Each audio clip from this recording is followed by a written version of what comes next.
시편 15편.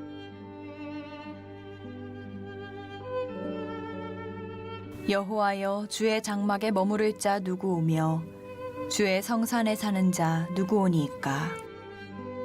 정직하게 행하며 공의를 실천하며 그의 마음에 진실을 말하며 그의 혀로 남을 허물하지 아니하고 그의 이웃에게 악을 행하지 아니하며 그의 이웃을 비방하지 아니하며 그의 눈은 망령된 자를 멸시하며 여호와를 두려워하는 자들을 존대하며 그의 마음에 서원한 것은 해로울지라도 변하지 아니하며 이자를 받으려고 돈을 꾸어주지 아니하며 뇌물을 받고 무죄한 자를 해하지 아니하는 자이니 이런 일을 행하는 자는 영원히 흔들리지 아니하리이다.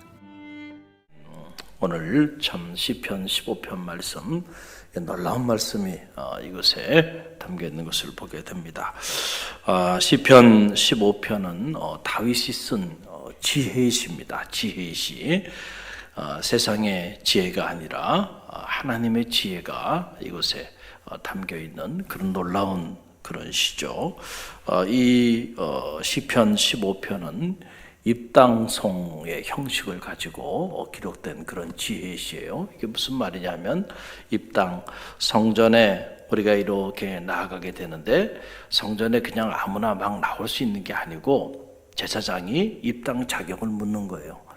누가 이 하나님의 거룩한 장막에 들어갈 수 있겠는가. 그래서 자격 여부를 보고 자격이 안 되는 사람은 하나님의 거룩한 성소에 들어가지 못하게 했다라고 하는 거예요. 오늘 여러분은 이 거룩한 성전에 입당 자격을 갖추고 오셨나요?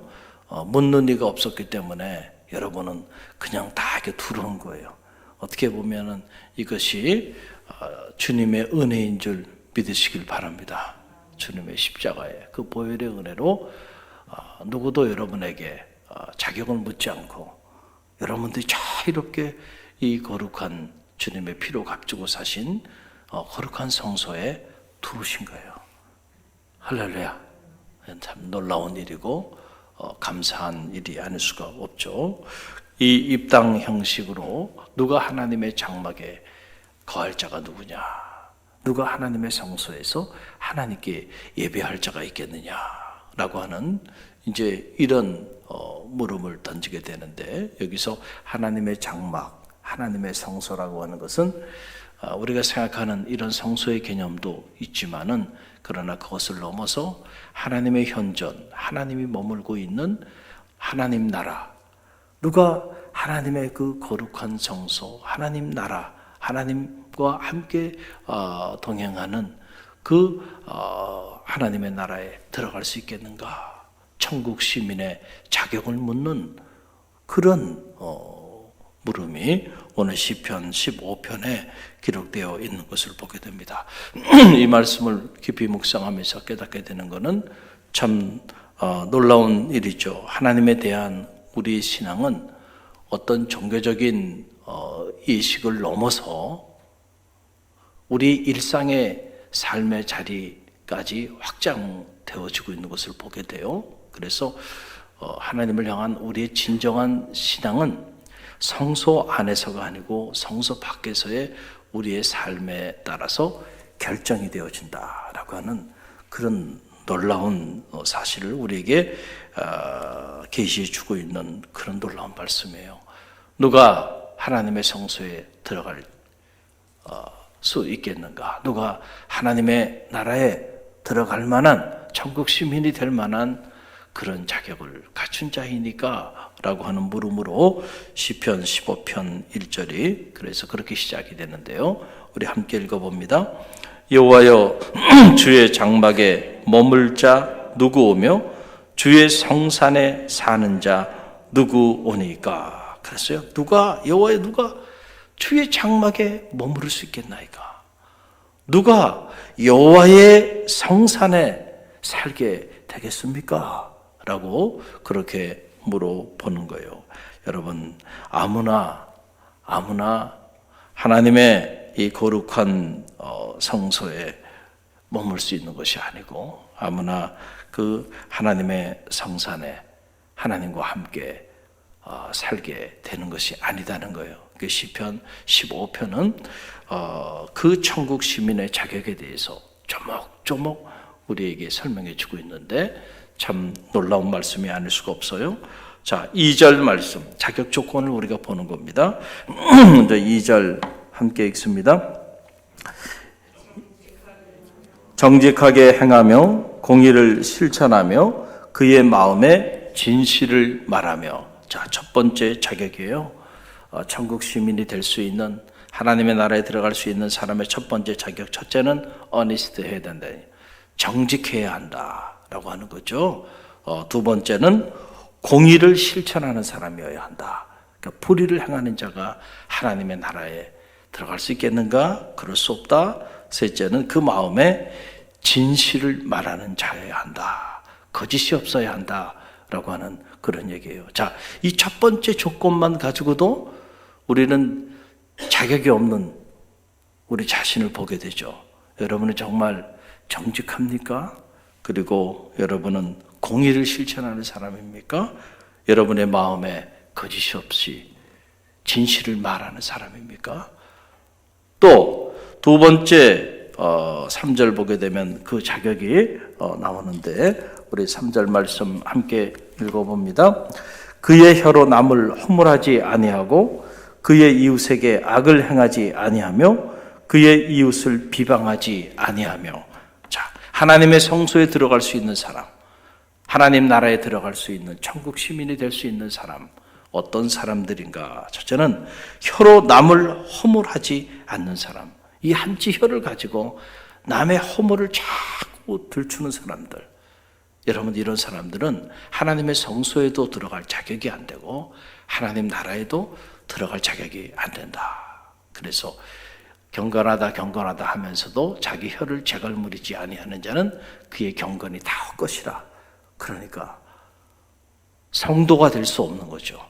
성도는 거룩히 구별된 자고 그 거룩히 구별된 자야말로 하나님의 성소에 들어갈 수 있고 하나님 나라의 백성이 될 수 있는데, 혀로 남의 허물을 들추며 사는 사람 절대로 하나님 나라에 들어갈 수가 없고 성소에도 들어갈 수 없다. 또 이웃에게 악을 행하지 않는 사람이었는데 이웃에게 악을 행한다고 한다면 그런 사람은 들어갈 수가 없다. 또 이웃을 비방하지 않는 사람. 그러니까 여러분, 우리가 신앙생활 하면서 이 말하는 법을 배워야 한다고 제가 강조하고 또 강조하잖아요. 우리 그리스도인들이 특별히 이 말하는 법을 배우지 못해서 너무 쉽게 말을 하고 살아가는데 그 말이 우리를 거룩하게 하지 못하고 하나님의 성소에 머물지 못하게 하고 하나님 나라에 들어가지 못하게 하는 장애가 되고 있다는 거예요. 말이 경건해야 진짜 경건한 사람이 된다. 여러분, 이 사실을 꼭 기억하시고요. 또 4절 말씀 보세요. 4절 함께 읽습니다. 그의 눈은 망령된 자를 멸시하며 여호와를 두려워하는 자들을 존대하며 그의 마음에 서원한 것은 해로울지라도 변하지 아니하며. 그랬어요. 자, 그의 눈이 망령된 자는 멸시하고 여호와를 경외하는 자는 존대하는 사람. 그러니까 이렇게 세상을 살면서 많은 걸 보고 살아가는데 사람들을 대할 때에 망령되게 행하는 사람, 허탄한 신화를 쫓고 있는 사람, 그런 사람들을 흠모하고 그런 사람들처럼 되고 싶어서 그런 마음을 품고 살아가면서 어떻게 우리가 거룩한 성소의 주인이 되고 하나님 나라의 백성이 될 수 있겠는가? 아니에요.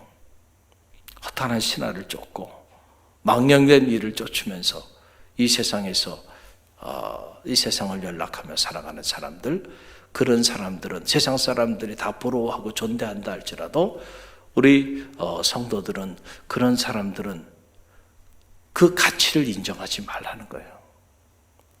그러나 대신에 누구의 가치를 인정하라는 거예요? 여호와를 두려워하는 사람, 여호와를 경외하는 사람은 마땅히 존대할 줄 알아야 돼.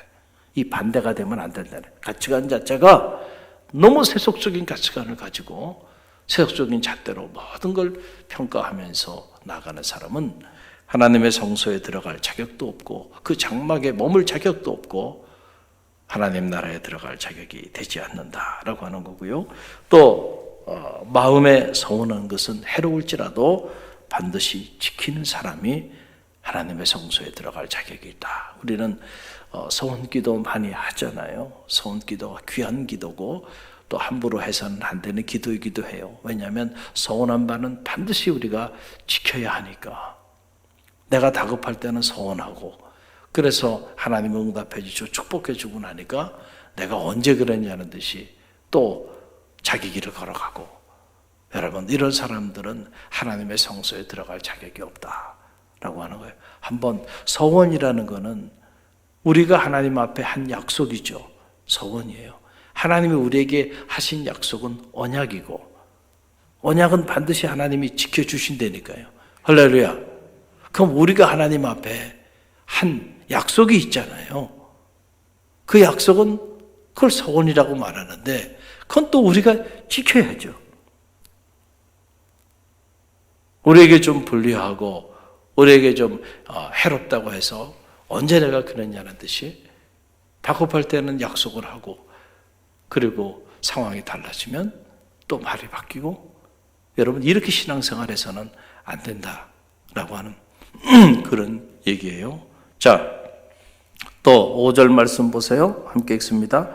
이자를 받으려고 돈을 꾸어주지 아니하며 뇌물을 받고 무죄한 자를 해하지 아니하는 자이니 이런 일을 행하는 자는 영원히 흔들리지 아니하리로다. 자, 5번째 5절에 나와요. 쉽게 말하면 일순월이 하지 않는 사람, 그러니까 돈을 꿔주고 많은 고액의 이자를 받아서 그래서 상대방을 힘들게 하고 상대방의 재물을 갈취하는 사람들, 이런 일을 행하는 사람들은 거룩한 성소에 들어갈 자격이 없다.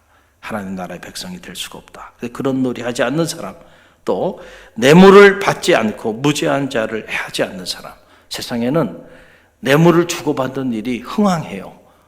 다 사가상자들, 그것 때문에 고위 공직자들이 다 무너져 내리는 거고, 너무 과다한 정관 예우들을 받고 그러면서도 고위 공직자가 되고 장관으로 임명되고 이런 세상 한복판에 살아가요.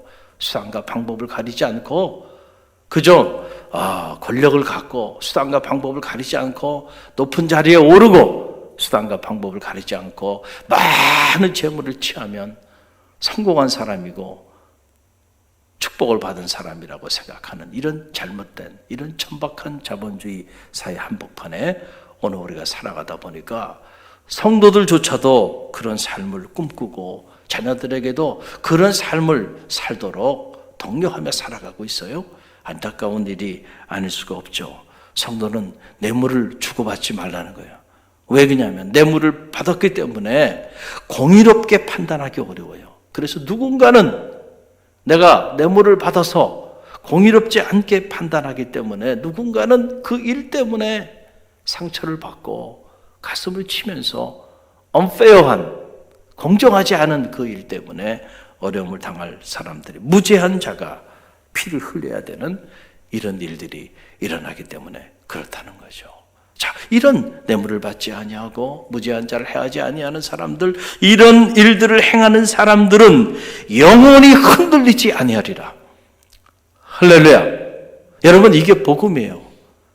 기독교 경전이 우리에게 가르쳐주는 놀라운 생명의 말씀이 바로 여기에 있어요. 그렇기 때문에 갈릴리 교회가 강조하는 게 뭔가요? 신앙생활, 이거 아무리 해봐야 소용이 없다는 거예요. 삶이 안 바뀌니까요. 그래서 생활신앙인이 돼야 된다라고 하는 것을 목회 철학으로 강조하고 있는 거 아니에요? 믿기만 하면 뭐든지 다 하나님이 다 허락해 주신단 말이죠. 무슨 도깨비 방망이도 아니고요. 내가 어떻게 살든지, 어떤 마음을 가지고 어떤 말을 하고 어떤 생활을 하며 살아가는지 그건 아무 상관이 없고 그저 나와서 믿기만 하면 하나님이 그냥 무조건 다 부어주고 축복해 준다. 이런 잘못된 거짓 복음, 왜곡된 복음에 사로잡혀서 말이죠. 교인의 숫자들은 많아졌는데, 교회들도 많아졌는데 이런 생활신앙인을 찾아보기는 너무 어려운 시대가 되고 말았다네요. 거짓 복음에 다 천착돼서 말이죠. 그러니까 삶 속에서 정말 진정한 그리스도인을 만나기는 쉽지 않은 그러한 때를 살아가는 거예요. 삶이 성화되지 않으면요, 우리가 진정한 의미의 성도가 될 수가 없는 거예요. 할렐루야. 그렇기 때문에 신앙생활은 그냥 막 하는 게 아니에요. 간단한 게 아닙니다. 끝없는 그리스도의 완전에 이르기 위한 끝없는 영적 수행의 과정입니다. 할렐루야. 끝없이 자기를 저복종하지 않으면 우리가 어떻게 누가 주의 장막에 머무를 수 있습니까? 누가 주의 성산에 머무를 수 있습니까? 그러면서 이런 자들입니다. 이런 자들은 영원히 흔들리지 아니할 겁니다. 라고 쭉 결과한 이 내용들을 보세요. 처음부터 맡기잖아요. 정직한 사람입니다. 우리 그리스도인들은 정직한 사람이 되어야 합니다. 할렐루야.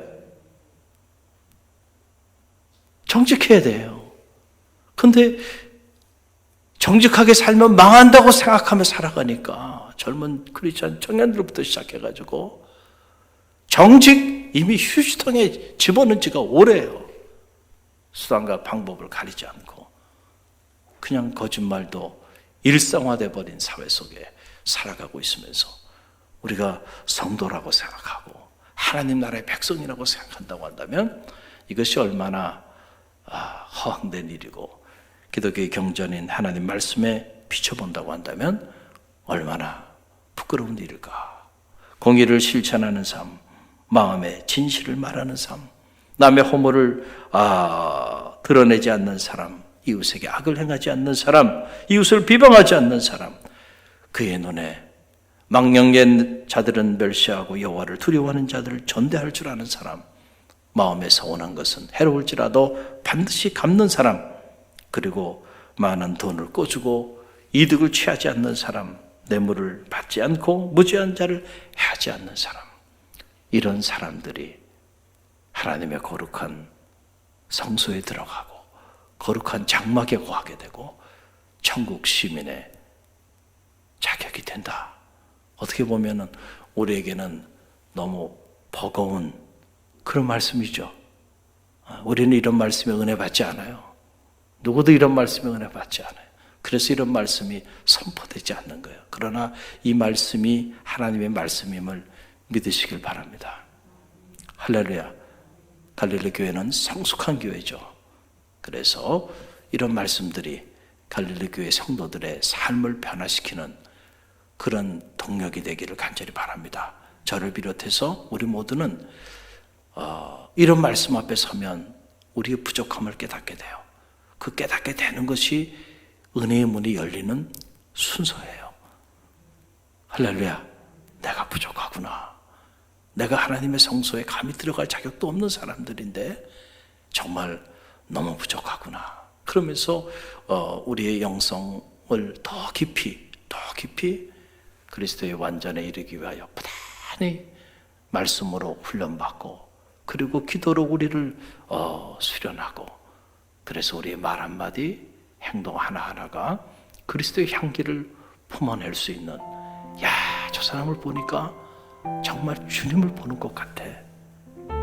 말하지 않아도 그런 냄새가 나야 돼.